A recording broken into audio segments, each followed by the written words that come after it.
Buongiorno a tutti. In particolare il tema era quello dell'assetto ruote, spesso vengono confusi, ma è un classico. Sì, però mi piaceva la battuta. Era bellino, sì, sì. Il tema dell'assetto ruote, ovviamente, entro in dettagli purtroppo tecnici, spero di non annoiarvi troppo, ma ha a che fare molto con la sicurezza.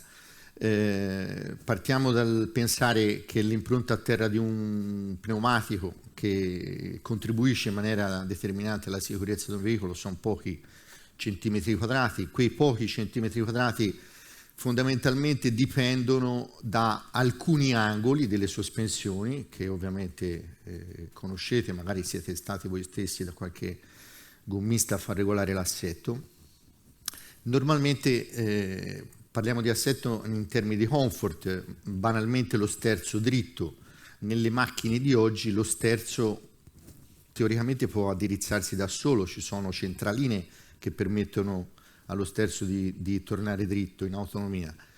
In realtà quello che è desiderabile con una buona regolazione dell'assetto ruote è fondamentalmente un comportamento corretto in curva, e quindi per evitare effetti di sovrasterzo e sottosterzo e di avere soprattutto un comportamento neutro in frenata, quindi evitare che la macchina possa tirare destra-sinistra. Arrivo dunque sui dati. In particolare il comportamento neutro in frenata, pensate che più ci sono sistemi di assistenza alla guida, più questo deve essere ben regolato per avere il comportamento desiderato. Ecco i dati. I dati di cui parlo io ovviamente sono dati non dati che cediamo, i dati diciamo su cui ci sono temi di privacy, ma sono dati che ci servono per assicurare appunto quel comportamento corretto su strada per il veicolo che sta circolando. Sono circa 40 gli angoli che determinano la condizione ottimale di un veicolo, delle sospensioni di un veicolo. Questi 40 angoli li possiamo moltiplicare per un numero dei modelli che ci sono nel mondo, che sono circa 100.000, e queste informazioni sono quelle che poi servono ai tecnici, alla rete di assistenza dell'autoriparazione a giro per il mondo, per poter fare le regolazioni correttamente. La mia azienda, come tante nel nostro settore, esporta l'85-90% dei propri prodotti. Troviamo prodotti della FASEP dall'Australia al Cile, e ovviamente abbiamo davanti questa complessità di reperimento dei dati da parte ovviamente delle case auto per coprire mercati globali che vanno appunto dall'Asia fino al Sud America. Qual è la catena di distribuzione di questi dati? Tipicamente in passato questo ovviamente erano dati reperibili attraverso le case auto, attraverso la rete diciamo distributiva delle case auto, quindi dalla casa costruttrice che determina la condizione ottimale del veicolo, attraverso concessionari il dato diventa disponibile.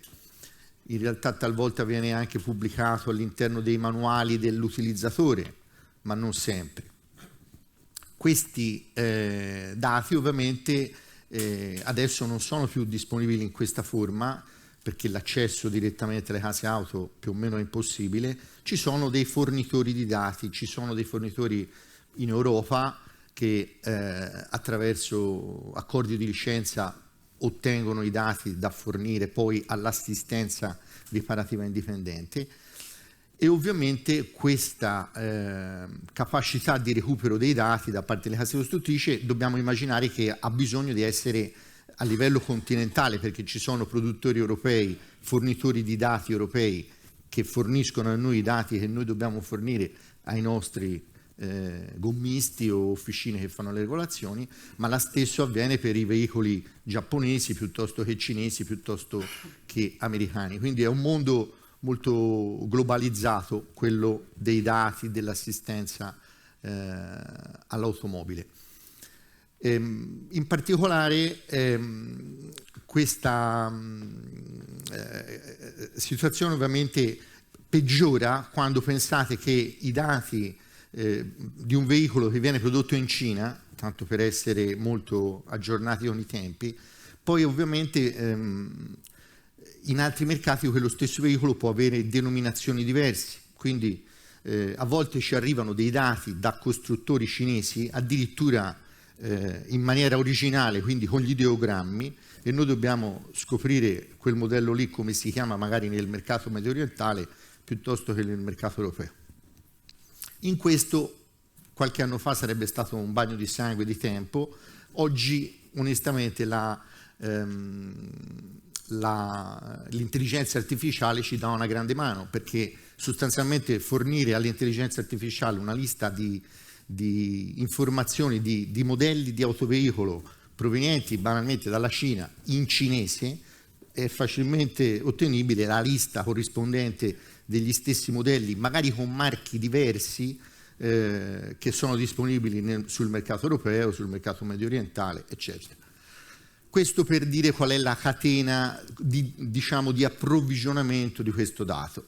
Ovviamente da buoni italiani dobbiamo avere un po' di arte dell'arrangiarsi e soprattutto con quella proiezione che accennavo di necessità di essere a livello globale, ci siamo fatti una soluzione in casa, un modello chiamiamolo cooperativo, ovvero ci siamo fatti un portale in cui i nostri distributori a livello mondiale, quindi dall'Australia piuttosto che in America, possono inserire nel nostro portale dei dati di veicoli appena rilasciati sul mercato, in modo tale che questi dati poi possano essere tempestivamente disponibili per eventuali altri fruitori tecnici, riparatori che avessero bisogno di fare questa regolazione.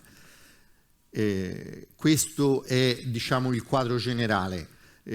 Poi ci sono casi particolari in cui ci possiamo spingere molto più avanti. Noi facciamo dei sistemi anche di regolazione per dei costruttori di supercar, parliamo di attrezzature, di veicoli da migliaia, 1000-1500 cavalli che devono poi scaricare a terra ovviamente tanto la potenza e mantenere la sicurezza nella conduzione. Anche lì ovviamente il tema dell'assetto è fondamentale e ovviamente in quel caso lì siamo dalla parte opposta, cioè siamo quelli che li dobbiamo proteggere i dati, perché facciamo parte della catena del valore del costruttore.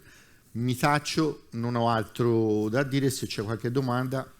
Sì, no, io intanto volevo mettere in fila un po' queste cose che ci siamo detti anche quando abbiamo preparato questo incontro, no? E voi producete attrezzature per gli autoriparatori, i gommisti. Sì. Oggi l'attrezzatura viene data con all'interno una banca dati dei modelli che vanno dal gommista, quindi il gommista si aspetta insieme con la sua attrezzatura di digitare il modello e di trovare quei 47 parametri o quelli che sono per quel modello. E questa è la prima cosa. L'altra cosa importante è che per avere quei dati ce li hanno soltanto i costruttori e a volte sui modelli nuovi, lei ha quantificato in 1000 nuovi modelli a livello mondiale che vengono presentati in media negli ultimi anni su 100.000 modelli, quindi numeri molto grossi. Per avere quei dati dei costruttori in realtà dovete aspettare che li cedano a un provider di dati e poi il provider di dati ve li dia a voi, e questo fa passare a volte dei mesi, no? Sono addirittura 6 mesi. Per questo c'è un buco per i modelli nuovi nella disponibilità dei dati, e soprattutto su questo avete fatto questo portale, per avere una sorta di raccolta a livello mondiale. Chi prima ha i dati li mette praticamente a disposizione di tutti gli altri. Quindi c'è una catena dei dati che una volta non si sarebbe posta, perché i costruttori li davano molto più facilmente, oggi non li danno, se li fanno pagare, e quindi ci sono dei tempi. C'è questa monetizzazione del dato che in qualche maniera, come dire, è un ostacolo alla sicurezza rispetto all'applicazione, soprattutto della rete indipendente. Quindi questa è una cosa da capire, questo anche per i colleghi. Esatto. Grazie a Fabio Boni. Scusate, sono stato, ho sforato.